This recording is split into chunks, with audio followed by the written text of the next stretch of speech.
Здравствуйте, дорогие друзья! Сегодня мы вам расскажем о нашей авторской программе.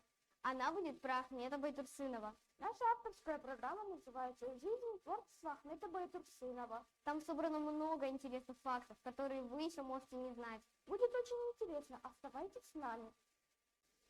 Начнем с того, что Ахмет Байтурсынов родился в 1872 года 5 сентября в Мугеддинском районе Костанайской области. Он был публицистом, поэтом, а также писал очень интересные истории. Также у Ахмета Байтурсынова была любимая жена Бадырсафа. Это не ее настоящее имя. Ее настоящее имя Александра. Она взяла такое имя себе, потому что она была русская. И ради Ахмета Байтурсынова она приняла ислам. Они воспитывали детей своих братьев и сестер. Также Ахмет Байтурсынов исключил все чисто арабские буквы из нашего языка и добавил специфические буквы, которыми мы пользуемся по сей день. Он писал очень красивые, интересные и захватывающие истории и стихи, которые используют даже сейчас в школьной программе. И их просто так для души читают. Потому что они очень интересные и захватывающие.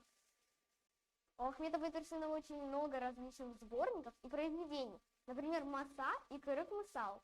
Давайте мы вам подробнее расскажем про одно очень интересное произведение «Адам мен Аю».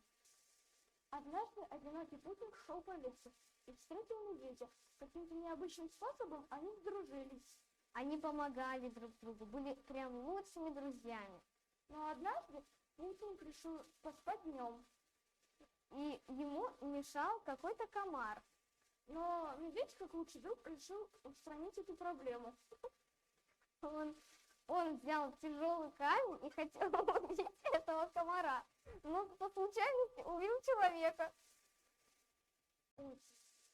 Ну, история забавная.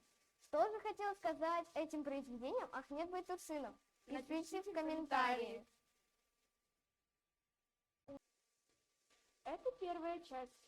На следующей неделе мы будем публиковать вторую часть. Сау болындар!